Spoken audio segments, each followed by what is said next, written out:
Welcome to today's ITC talk. We are here with our guests, STACY KOLAFA at the secondary level and Jen Burns from the elementary level, and they will be sharing their use and practice with Flipgrid in the virtual classroom. So STACY, go ahead and take it from here. All right. So again, yeah, I'm STACY KOLAFA. I teach Spanish and World History at Waukesha West. And I actually started using Flipgrid earlier this year. That was kind of my professional goal, to use it more in my classroom, because the French teacher has been using it and been very successful with it in getting communication going with her students. And so that was kind of my goal this year, to start using it, to get students talking more with a little bit more accountability. And then also just our world language team had decided to do a little bit, or rather, that was our focus for our SLO, was to get student feedback. So we were using Flipgrids not only for the accountability piece of recording conversations, but then also so that students could give each other feedback. So when we went virtual, my Spanish classes were kind of ready for it. We had been using it already. But in world history, communication is a learning target in both classes. So I saw a really easy transition to using it into world history, especially because we do Socratic seminars. And so I was like, okay, how are we going to now do Socratic seminars in the virtual environment? And so I've been using it as a substitute for that as well. If I share my screen,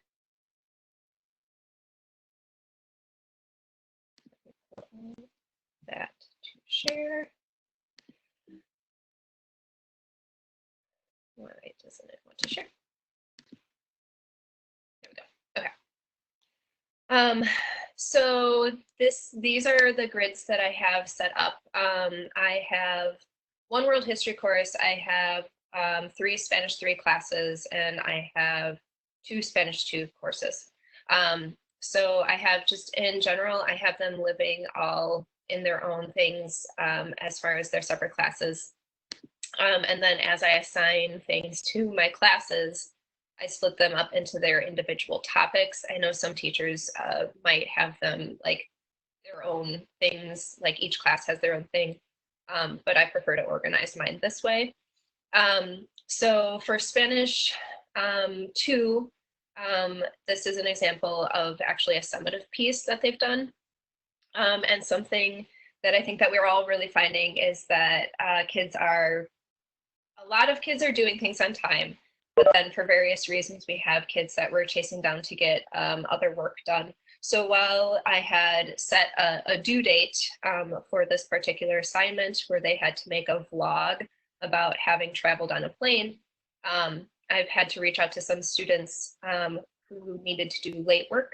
And so while it froze automatically as I set it up, I've actually turned this one for my 6th hour back on to active, because I have kids contributing late work. So, you know, like it's kind of like nice to have a deadline, but then it's nice to have that ability to make it open again for them to be able to do it. So this was a summative assignment. So I set it up by having the description in here. I have the rubric embedded in here, uploaded in here for the students to access. I actually explained it via a Webex Live before they actually had access to it itself, but then everything is here for them as well. I never turned off the view count, but that's something that I didn't realize until I watched the presentation Kristen did last week, 2 weeks ago, that we should maybe do that. So that's something I will do in the future. And then the students had to submit their original assignment, and then they had to come back and respond to their the original assignment. So that's a way that I used it as a summative piece. In my Spanish 3s, I did a similar thing where they had a formative piece where they had to, again, contribute a summary, and then that one was a little bit more of a feedback piece where they gave ideas as far as how they should, how, like, if they agreed with it, if they wanted to add some pieces to it, as far as they summarize El Libro de la Selva, which is the Jungle Book, and then their classmates contributed as far as like, oh, I think you said something really nice, or not. I think last time we said we couldn't hear this as they said.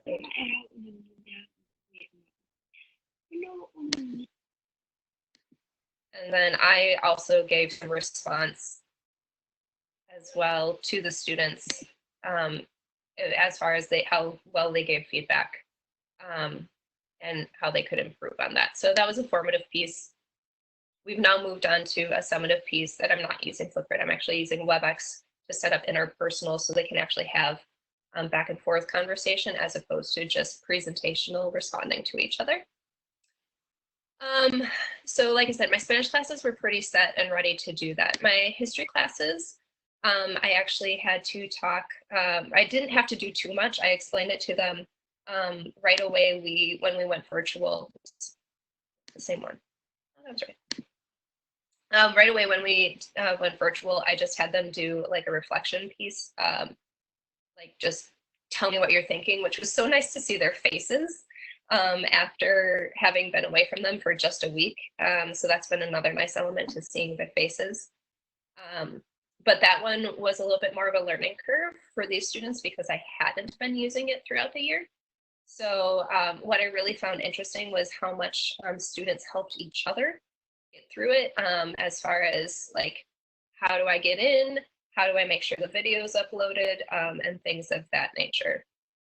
I've also, as you can see, I've used it because we had a seminar before we went virtual. I actually made a place for those who needed to do a makeup Socratic seminar. I made a place for that. And then most recently, my kids had done a communication summative, replacing a face-to-face Socratic seminar. So again, I explained what they were doing. I wanted them to reply to their classmates because that is really a part of our communication piece, is that we build off of each other and challenge each other's ideas. So that was a part of it, and that's stated in their guidelines and the rubric that I have here. So that's really how I've been using it. I've been using it for formative pieces. I've been using it informally just to kind of check in with them as far as like, what did you do this week? And just a turn in check in. And then I've been doing it as far as using it as summative piece as well. So I'll stop sharing my screen. Stacy, one thing that I'm interested to hear you elaborate a little bit on is you said that you were using it for Socratic seminars, which is an Avid Strategy, which is typically a face-to-face kind of activity. Can you just explain a little bit? You don't have to show details, but explain how you launched that with your kids and how it's working in the digital format versus the face-to-face format. Sure. So we were learning about World War I, what the causes of World War I.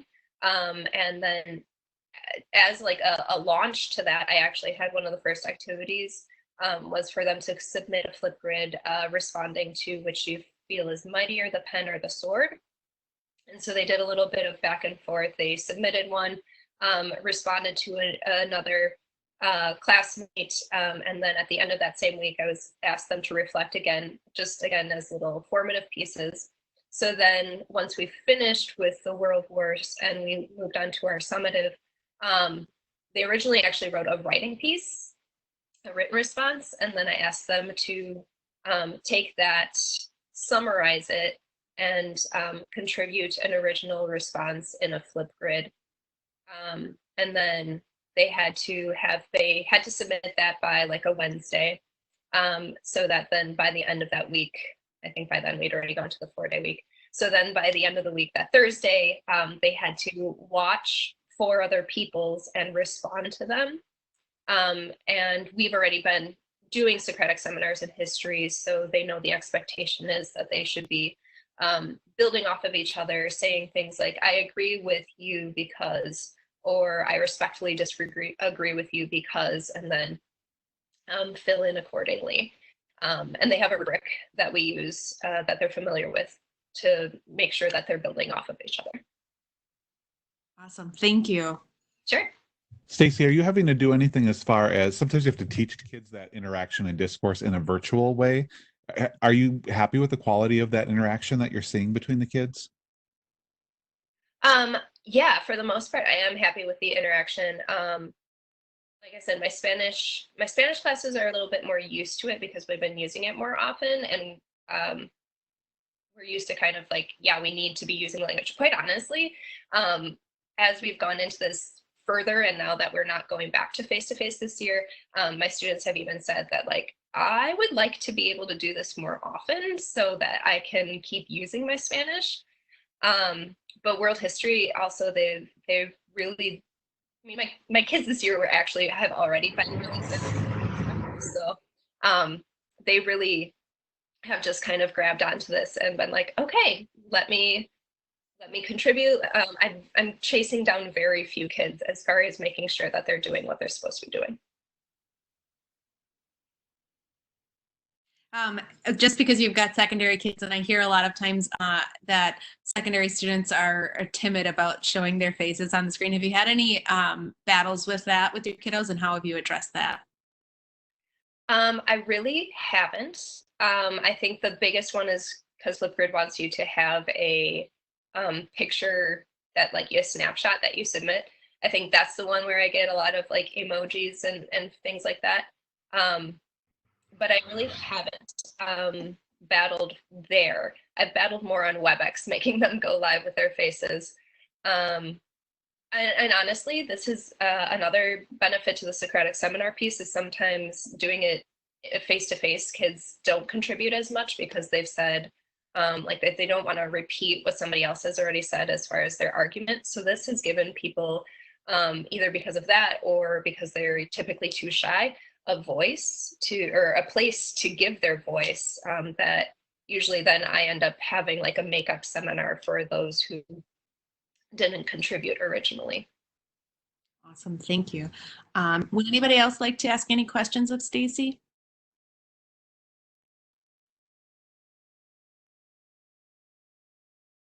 All right, Stacy, thank you so much for your contribution. And it almost seems like a plug that we asked you to talk about Avid strategies or Socratic seminars, because we've been talking a lot about that and how you seamlessly add them into the virtual, and you just naturally went there. So that was a really great piece for you to add.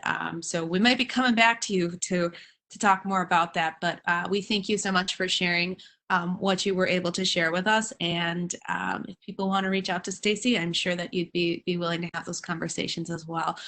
So we're going to segue here. Stacy, again, was our secondary teacher who is implementing Flipgrid into her classroom as a form of asynchronous communication with her students.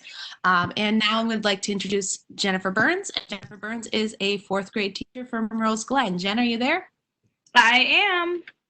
Hey, Jen. Thank you. Hi. So I'm just going to share a little bit about how I've been using Flipgrid in the classroom and then now virtually. That's kind of been my new piece this year that I've been trying in the classroom, which I was glad I did, because then when we did switch virtually, the kids do have that experience already with Flipgrid, and so that made that a little bit easier. But one thing I've known and learned from my kiddos is that, you know, they're really not afraid to try anything new. So even now they're still like doing things on Flipgrid that I'm like, whoa, how'd you do that? But they're not afraid to try. So even if this is something that, you know, you haven't really started, I do think you could launch it virtually right now, because, you know, those younger kids, they're willing to try and play on new apps and see what they can come up with. So like I said, I have been using the Flipgrid in the classroom. And when I used it in the classroom, I use it really more as like a formative or checking in with kids. You know, in the classroom, you can really walk up and sit next to somebody and hear their thinking. But now that I'm virtual, some of my kids don't always participate in our morning meetings. So every day, you know, we have our morning meeting, and I typically have, a good chunk of my class that participates and wants to participate. And then I do have, some of my kids that maybe kind of sit on the outside and just listen. So, doing some of these Flipgrid activities allows me to make those connections with them, and also see what, what they're thinking and maybe what they didn't share during our live meetings. So I'm going to show how I have my Flipgrid set up. And okay, so I'm hoping this works. Are you seeing it? We can, yes. Okay, good. Okay, so some of my Flipgrids, like I said, when I went back in the classroom, one of the things that I did with my kids is we do a weekly CGI problem in math. And once I started, I took it to Flipgrid and had kids respond to the question using their Flipgrid. So this allowed me to be able to go to see my student responses and how they solve the problem without having to sit next to every single one of my kids. So I use this more of a formative piece, and I don't really use the rubric feature as other teacher I know had mentioned. I just do more written feedback. So in the box, after they put their response in or their video in, then I do a written response as to seeing their thinking. So that was one way that I really liked using it in the classroom and would like to continue using. And now that we've more of that virtual side, I really have been, putting responses up, asking the kids to, like a virtual check-in, asking kids to share, how are things going virtually? Is there anything you want your teacher to know? And sharing that. When I first started putting these up, the students really didn't want other kids to be able to see their responses. So that took a little bit of time for them to get comfortable with other people seeing and being able to respond to their videos. So I've also noticed that with the younger kids, if it's not as personal to them, where, it's asking an opinion of some sort, they're a little bit more willing to show their responses. But if you're asking more of a question or a check-in, they don't necessarily like it as much, but they're getting better at that, which I think the more practice, I think that will be good. So for example, we did an article that we were doing Scholastic News, and one of the questions after they read the article was, how would you like to get to school? And so we asked the kids to do, some kind of a transportation, and it was really cool to see how the kids thought outside of the box. And so the one that I have, I'm going to share, and now I don't know where it went in here, is the kids were able to share, either draw a picture or even just share their thinking without drawing.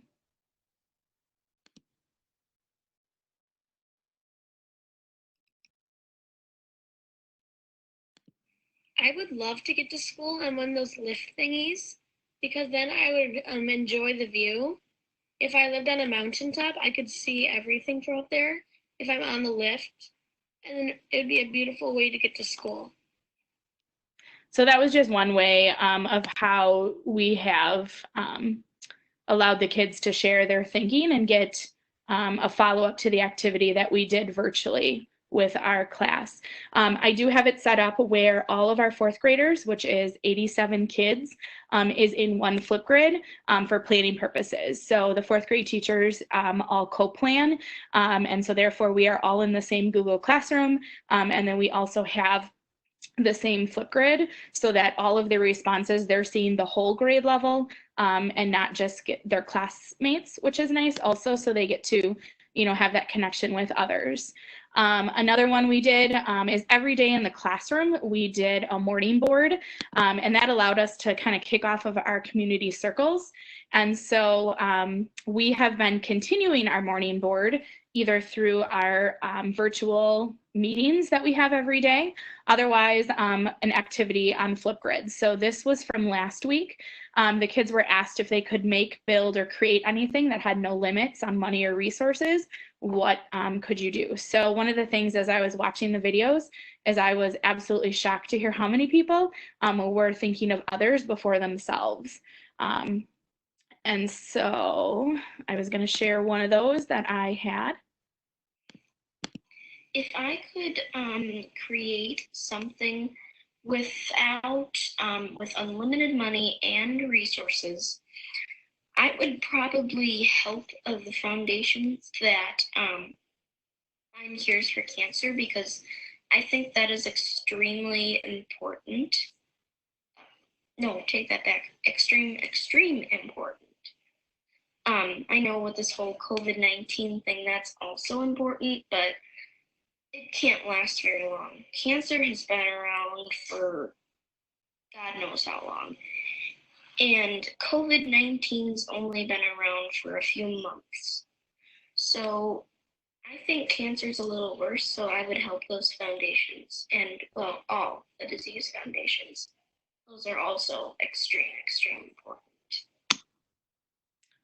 So it just allowed us to see the kids thinking and what they felt they would spend that money on. So today I had a new check-in for my kids. I only got a couple of responses so far. And then later this week, we are working on an inquiry project. And so I have started a new board for that, where students are going to be sharing their notes and uploading their videos. And then students will be, for this part, responding to at least 2 other students with information that they've learned and maybe facts they haven't known before. So we are now taking it to that next step, where now we're going to be having students respond to each other. So that will be later this week and into next week. Any questions? Hey, Jen. So one thing that I love about the way that you guys post your boards is that sometimes you have specific ways that you want students to respond. Like in the one that you're currently sharing, you say a video screencasting your inquiry notes. But other times you kind of give them the flexibility to create the type of post that they want to create. Can you talk a little bit about how you decide how you want them to demonstrate or respond versus giving them kind of that specific response type? Yeah, I think it all depends with, when we meet as 4th grade teachers and talk, we talk a little bit about, if we were doing this in the classroom, how would that look? So, if we were going to have them doing some sharing with other classes, which we have done before with other 4th grade classes. So just trying to, we do have some kids that, aren't showing their faces at this point. They are more typing the responses. So for this one in particular, we really want the kids to be reading that. And so that's where our conversation went, is to getting them to read or screencast their inquiry notes onto this Flipgrid. So really trying to stretch and get the kids comfortable with that, and just trying to change it up as well, so we get to see kids and see their different responses, but also leave it to the creativity as well. So I can show you this one, which was actually really cool. I didn't know how this student did that. So here, I'll show it and then you can see. I'd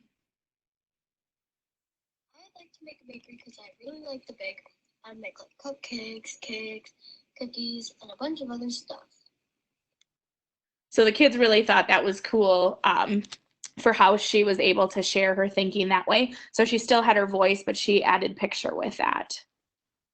Yeah, and it looks like she maybe did like a recording and dropped her recording in and then talked over the top of it. Yeah, and like almost like fast forwarded it. So like speeded up the control. Yeah, definitely. Yeah. One other thing that I'm wondering, I know like with Flipgrid, there's so many possibilities in how they can input content or input, their thinking and show their thinking. Do you think that there is a benefit in letting them choose? Do you think when they have the option of choice, you get things that you wouldn't have necessarily expected? And then can you talk a little bit about how you have to teach or preload the technology beforehand? So I do think there's value to allowing choice sometimes. I do think for some of the kids, it's a bigger buy-in. So if they are getting to choose how they want to show it on there, they are, I think personally, a little bit more engaged. So when I go back to starting this, I had the kids just starting, with something simple on Flipgrid just to get a response. And like I said, in my fourth graders, definitely, when they get a new app, they are definitely playing with it. They actually teach me a lot about the app itself. So, they're like, oh, look, you can add emojis over your face and you can, do this and you can, post a picture and then talk to that. So I have learned just as much as they have and right along with them. So when I started this, I was by no means an expert. And I still don't even consider myself an expert. I know there's stuff that I'm still learning. But I think it's a great place for students, to show their thinking. And it isn't that hard to actually for them to actually pick up on. So one thing I really liked about this is that, and we use this back in the classroom, is you could turn their video and get a QR code for every kid within seconds. So there is a way to print the QR codes for each student. And so some of the things like the CGI, when the kids shared the CGI problem, I printed a QR code for every student and they put it right inside their math journals. So that was really easy.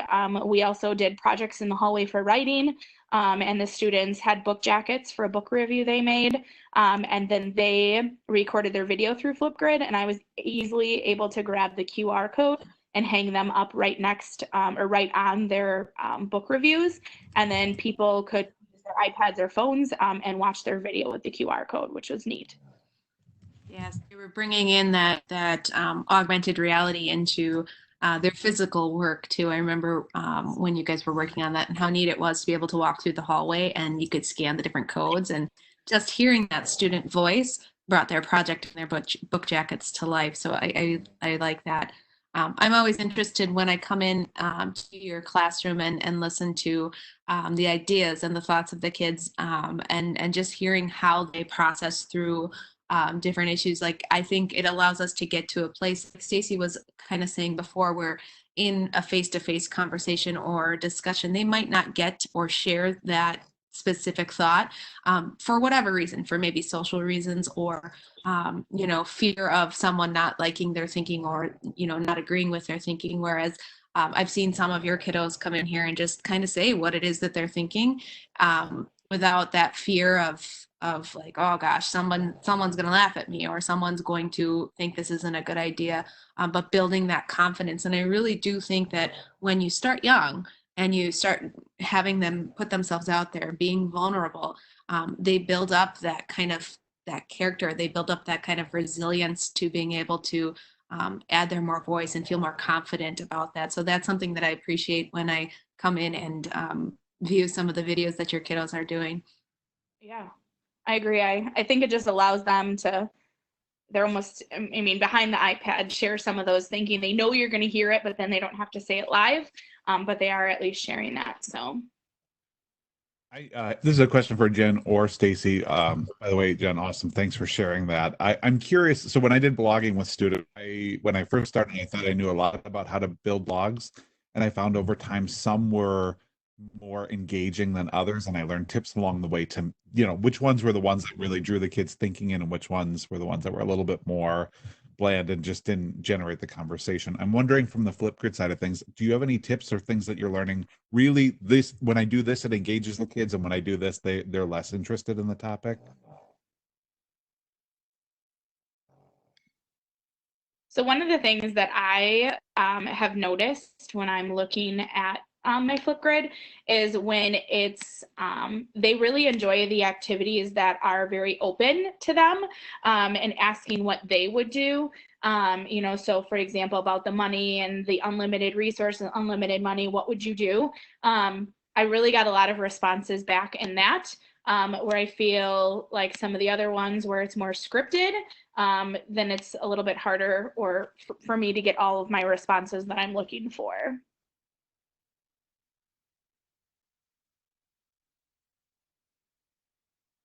Yeah, some of that freedom is really the beauty of it, right? Is that their ability to just apply, and they go in so many different directions with that. Yep. And I think also what it does is it allows them to have that freedom of choice. So they kind of go with, oh, maybe I'm not comfortable just showing my face, but I am comfortable showing a talent that I have in drawing or something along those lines. And you kind of get some unexpected stuff. I love how you guys incorporate, like, hey, make a drawing of this, and you didn't tell the kids it had to be included, but they used the screen inside of the screen to bring that picture in Flipgrid. And some of them just used their picture that they drew as the selfie at the end of the video post. But I think that's cool because you get a variety of different options. I also think it's, we've used it where they're responding to a question, and I almost feel like it helps them sort their thinking out before they actually go and respond written to a question. So I think that was another thing that I've noticed using Flipgrid, is it allows them to kind of sort out their thoughts before they go into the writing portion.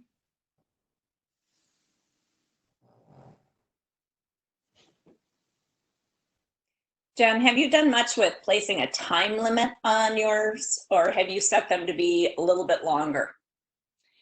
I have put on mine, I've been opening them up to like 5 minutes. I have not gotten anything for 5 minutes.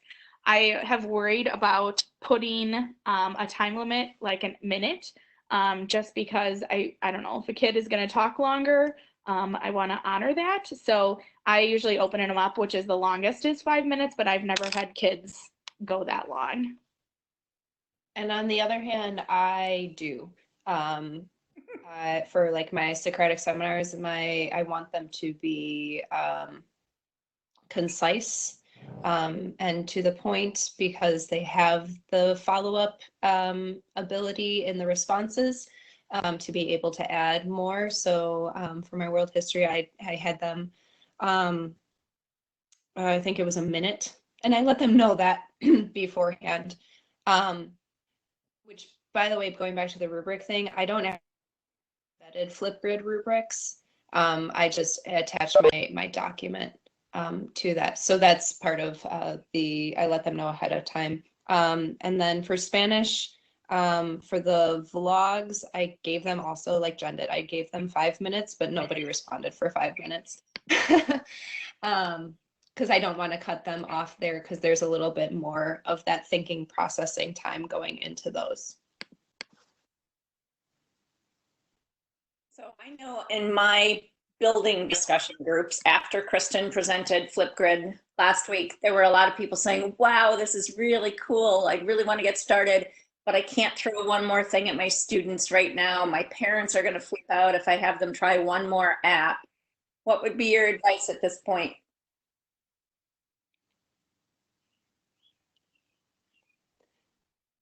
I think at the secondary level, a lot of kids, especially if they're in a language class, they're probably familiar with it.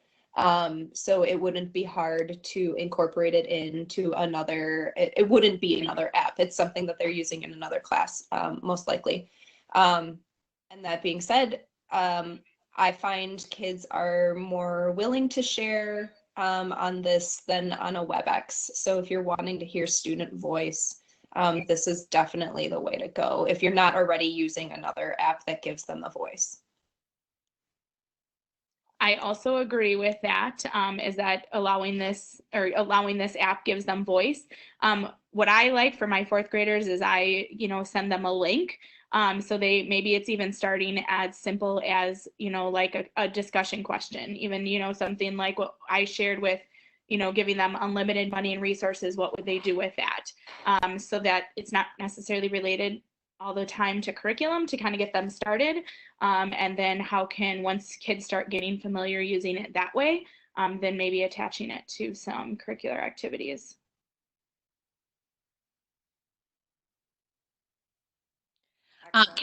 For either one of you guys, when you are both hosting live WebEx meetings with your students throughout the week as well, correct? Yes. Yes. Okay, so what do you think the benefit of having this asynchronous tool to kind of get some of that communication as well? So why is it not one or the other, but a combination of both? I think there's kids in my class who don't always speak up during the class meetings, but they will share over a Webex or over a Flipgrid. So, you know, that platform of Webex, they're there, they're listening, they're seeing their classmates, but they're not as willing to participate. But if I turn it into a Flipgrid activity, the participation goes up with that. So I think they feel, I don't know, better sharing their thinking on Flipgrid rather than in a WebEx.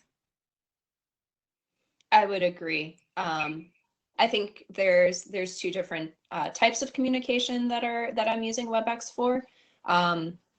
So either for me to like give out the information, and so then kids are not very interactive when that comes to it. Sometimes I'm like asking for a response and I really feel like I'm going Bueller. So I have found that Flipgrid at least gives them that ability to give that individual like, hey, here's me and here's my voice. And yeah, I think that's just, I'm repeating Jen at this point. So that's the main thing, that WebEx is more of like a push out and receive information, whereas the Flipgrid becomes a lot more of the kids give you their voice. Okay, thank you. Anything else either one of you would like to share? I don't think so, unless there's any other questions. Brian, Wendy, anything you'd like to add? No, I want to say thanks so much. Really awesome voice this, and I love the depth with which you guys are really thinking about, you know, Stacy, we were just talking about the different kinds of communication and picking the right tools for the right job.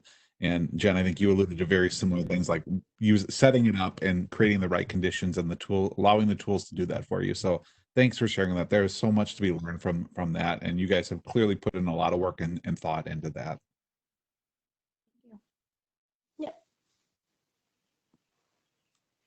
All right, so I'm going to go ahead. If there aren't any other questions, I'm going to go ahead and stop the recording. And again, we thank you guys for your willingness to participate, and we thank you for the great work that you're doing with your students to provide them with learning exploration during this virtual time, and to keep you know, that classroom community going, whether it's synchronous or asynchronous, and keeping that connection to your students. So thank you both for that, and thanks for sharing today. Sure thing. Thank you.